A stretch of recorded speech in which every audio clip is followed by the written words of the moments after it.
तो जैसे कि आप जानते हैं कि लगातार हमारा न्यूज़ नेटवर्क चुनावी सफ़र के दौरे पर है और इस वक्त हम पश्चिमी उत्तर प्रदेश के एक देश में सबसे बहुचर्चित शहर मेरठ के अंदर हैं। और मेरठ के अंदर जब हमारी ये सर्च ये अभियान जारी रहा तो हमें एक ऐसी शख्सियत के बारे में जानकारी मिली और हम पहुंचे उस शख्सियत से मुलाकात करने के लिए जिसने बहुत कम वक्त के अंदर लोगों को बहुत बड़ी बड़ी खिदमतों को अंजाम दिया।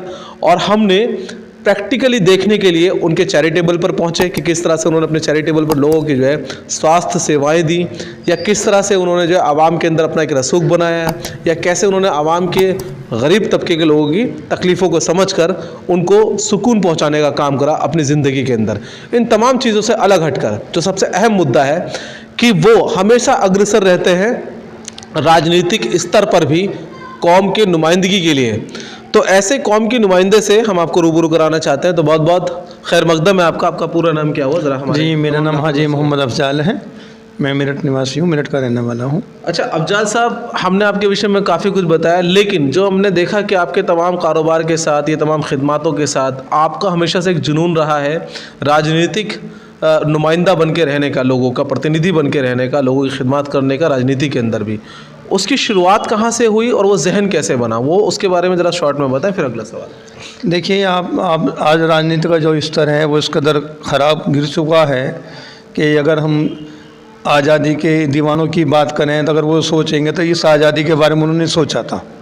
आज इस कदर माहौल के अंदर तिफरकेबाजी है या राजनीति में उथल पुथल होती रहती है, ये अच्छा संकेत नहीं देश के लिए। साफ़ सुथरी राजनीति हो, मानव सेवा की राजनीति होनी चाहिए। उसे कि हम पक्षधर हैं कि मानव सेवा सच्ची सेवा। तो जो राजनीति करें, जितने भी राजनीति तो मानव सेवा कह दो। सवाल ये था कि आपका जहन कैसे बना राजनीति में आने का? सर, मेरा ये जहन इसी वजह से बना है क्योंकि हम लोग एक मजदूर किस्म के लोग हैं। हम देखते हैं कि बगैर राजनीति के मजदूर भी काम नहीं कर सकता। अगर राजनीति में अच्छी चीज़ होगी, अच्छी प्लानिंग होगी तो मजदूर भी महफूज है और यहाँ का व्यापारी भी महफूज है। यानी आपकी सोच एक ये है कि बिल्कुल एक ज़ीरो लेवल से, ज़मीनी स्तर से जुड़े हुए व्यक्ति से लेकर और तमाम कारोबारी तक सभी के लिए एक न्यायिक व्यवस्था समान होनी चाहिए, सभी को जो है उसका हक मिलना चाहिए। बिल्कुल होना चाहिए। अगर कोई आदमी 400 की मजदूरी करता है, कोई 40,000 की मजदूरी करता है तो दोनों समान हैं, पर दोनों को जीने का हक देना चाहिए पूरी तरह से। उन्हें आज़ादी मिलनी चाहिए कि उनको उत्पीड़न हो किसी भी स्तर से। लेकिन अगर हम बात करें मौजूदा सत्ता बीजेपी की, तो बीजेपी ने तो बहुत सारी योजनाएं लोगों के लिए लागू करी और ख़ासकर उत्तर प्रदेश के अंदर तमाम योजनाएं लागू हुई हैं, चाहे वो रोज़गार की योजना हो या फिर लोगों के घर बनवाने की योजना हो, या बेसहाराओं को जो है जिनके घर नहीं होते उनको 2.5 लाख रुपए देकर उनके पक्के घर बनवाने की योजना हो। ऐसी तमाम योजनाएँ जो है पूरे देश भर के अंदर लागू रही हैं। अभी 80 करोड़ से ज़्यादा लोगों को राशन जो है वो मुफ्त बीजेपी दे रही है। और फिर आप कह रहे हैं कि और क्या चाहिए, बताइए मौजूदा सत्ता से? देखिए, आप मकान दे दीजिए, अनाज बांट दीजिए, क्या सिर्फ इसी बात पे निर्भर रहेगा कि आदमी चंदे का अनाज खाएगा या डोनेट से मकान लेगा? उसे इतना निर्भर कर दो कि अपने पैसे कमा के मकान बनाए, अपने पैसे कमा के व्यापार कर रोजी रोटी कमाए। किसने मना करा है उनको कारोबार करने? नहीं, आप कहाँ कारोबार करने दे रहे हैं? कारोबार की स्थिति आप देख लीजिए, कितनी महंगाई है। आप तेल देखिए, पेट्रोल कहाँ से कहाँ तक पहुँच गया। सब चीज़ें देख लीजिए। महंगाई इतनी हो जाएगी तो आदमी खुद ही मजबूर है और राशन की लाइन में खड़ा होगा। आज मजबूर होता है कि राशन की लाइन में लगने में। आप देखेंगे 10,000 रुपये तनख्वाह किसी की, 10,000 में, 12,000 में, 6,000 में क्या वो राशन की दुकान पर तो खड़ा होगा?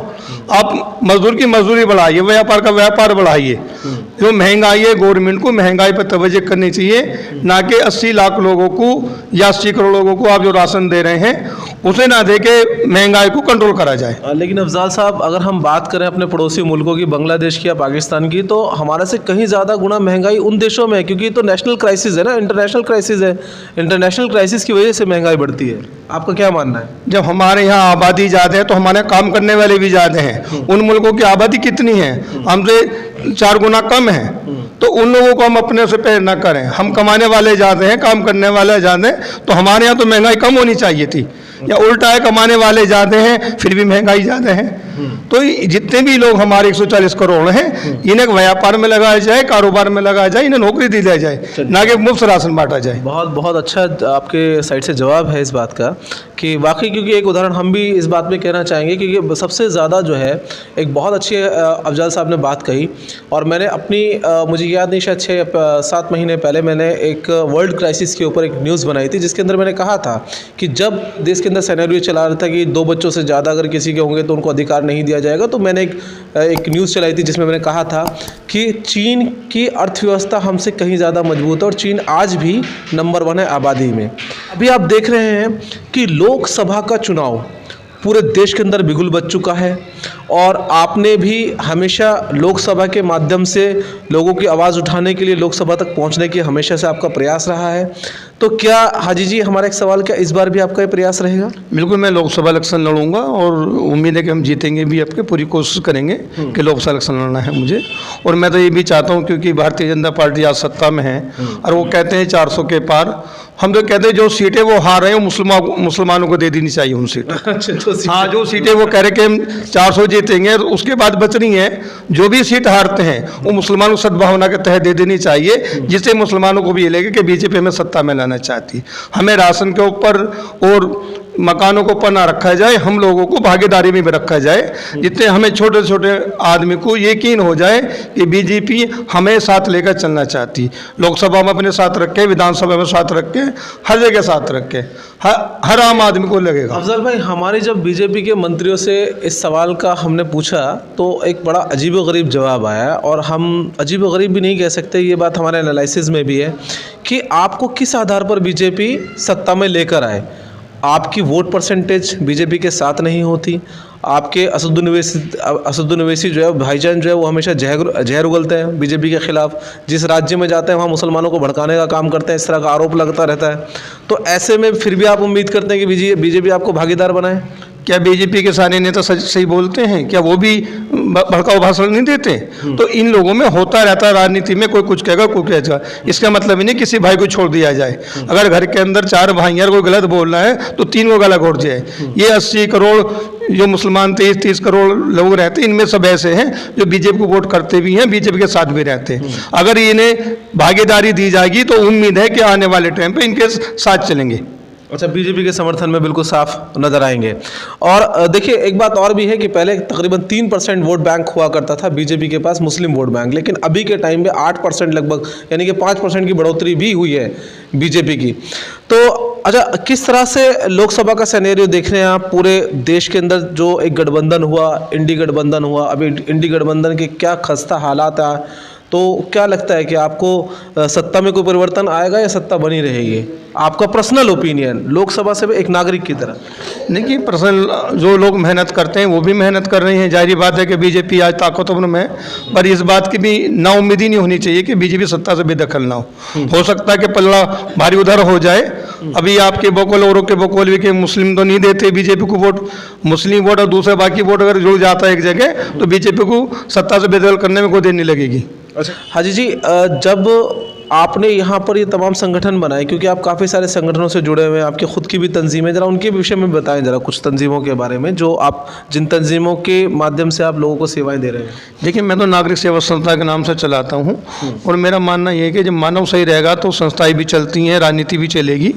तो इसमें हम चैरिटेबल भी बनाते हैं और पार्क भी बनाते हैं, और कई सड़कें टूटी हैं उसके लिए भी कहते हैं सड़कें अच्छी बनाई जाएँ, बिजली का व्यवस्था सही हो, पानी की व्यवस्था हो। तो जनहित के मामलों में हम पैरवी करते रहते हैं और बाकायदा शासन प्रशासन से कहते रहते हैं और जनता को भी जागरूक करते हैं कि आप भी श्रमदान करें, अपनी गलियों मोहल्लों में मेहनत करें। हम लोग सब करेंगे तो सरकार भी करेगी। अच्छा, एक उदाहरण मैं आपको बता दूं कि एक पार्क जो कभी कूड़ा घर हुआ करता था और बिल्कुल रिहायशी इलाके के बीचों बीच था, लेकिन आज हमने वहाँ पे खुद बैठकर जब चाय पी हाजी के साथ तो हमें बहुत अच्छा महसूस हुआ कि कूड़े घर की ये भी कल्पना की जा सकती थी, और ऐसा कूड़ा घर जिसके बराबर में एक सरकारी प्राइमरी स्कूल भी था। तो उसके लिए बहुत बहुत बधाई आपको कि आपने सरकारी स्कूल के बराबर में बच्चों को जो है वो बदबू से बचा लिया, उस बीमारियों से बचा लिया। तो कैसे वो अभियान आपने किया? क्या बहुत बड़ा आपने एरिया वो बड़ा साफ सुथरा, देखिए सबके साथ मिलकर ये 3-4 कूड़े घर थे। एक मोती मस्जिद पर कूड़ा घर था, वहाँ भी हमने धरना दिया और हमने डीएम साहब से भी कहा था और अधिकारियों से भी कहा था कि जैसे सफाई व्यवस्था यहाँ का जिलाधिकारी अपने लिए चाहता है, ऐसी आम जनता भी चाहती है। जैसे लोग कचहरी में अच्छा रहना चाहते हैं, कमिश्नरी में अच्छा रहना चाहते हैं, या कोई सांसद अच्छा रहना चाहते हैं, आम लोगों को भी अच्छी हवा, अच्छी व्यवस्था देने की जरूरत है। इसी बात को देखते हुए शासन प्रशासन हमारा साथ दिया और एक कूड़ा घर को पार्क के रूप में तब्दील करा दिया। लोकसभा का एजेंडा क्या होगा आपका कि जिसकी वजह से लोग आपको पसंद करें? क्योंकि लोकसभा कोई 2, 4, 10, 5 हज़ार वोटों से नहीं जीता जाता। लोकसभा के लिए लाखों की संख्या में वोट चाहिए होती है एक कैंडिडेट को, प्रत्याशी को, तो क्या आपके पास एजेंडे रहेंगे, क्या आपका प्रोस्पेक्टस रहेगा लोगों के सामने पेश करने का, जिसकी वजह से मेरठ की जनता आपको पसंद करे? एक अहम और आखिरी सवाल। मेरा एजेंडा यह है कि जो महंगाई रोकी जाए, जो आज हम राशन की दुकानों पर खड़े रहते हैं तो वो लोग व्यापार से आ जाएं और काम में लग जाए। आज हम लोग अगर जाते हैं तो ज़्यादा मेहनत करते हैं, हम चाइना से सस्ता भी सामान तैयार कर सकते हैं अगर हमारे पास सब चीज़ें अवेलेबल हो। अगर मैं जीतता हूँ, मेरठ के आवाम के लिए भी हम कारखाने लगाएं, फैक्ट्री लगाएं, ये सब काम करेंगे और मेरठ की जनता को मजबूती के साथ कारोबार के साथ लेके चलेंगे। चलिए, बहुत बड़ा जवाब है और बड़ा अद्भुत जवाब है कि कहीं ना कहीं जो है आबादी को लेकर जिस तरह से जो है किसी न किसी असामाजिक तत्वों को मौका मिलता रहता है कि इनके 2 से ज़्यादा बच्चे होंगे तो उनको ये नहीं होना चाहिए, वो नहीं होना चाहिए, इनके आज़ादी पे छीनना चाहिए, वोट नहीं डालना चाहिए, इनके राशन कार्ड बैन कर देने चाहिए। बहुत सारी आपने जो है भ्रामक खबरें जो है सुनी होंगी, लेकिन उसका एक मजबूत जवाब इन्होंने कहा कि हम चाइना से भी ज़्यादा मजबूत अपने देश को बनाना चाहते हैं और उसकी लोकसभा में आवाज़ उठाएंगे। कोई आखिरी और अहम संदेश हमारे व्यूवर्स को? मैं आखिरी संदेश एक है कि लोकसभा के अंदर आप अफवाहों पे ध्यान ना दें और जो अपनी वोट का इस्तेमाल करें।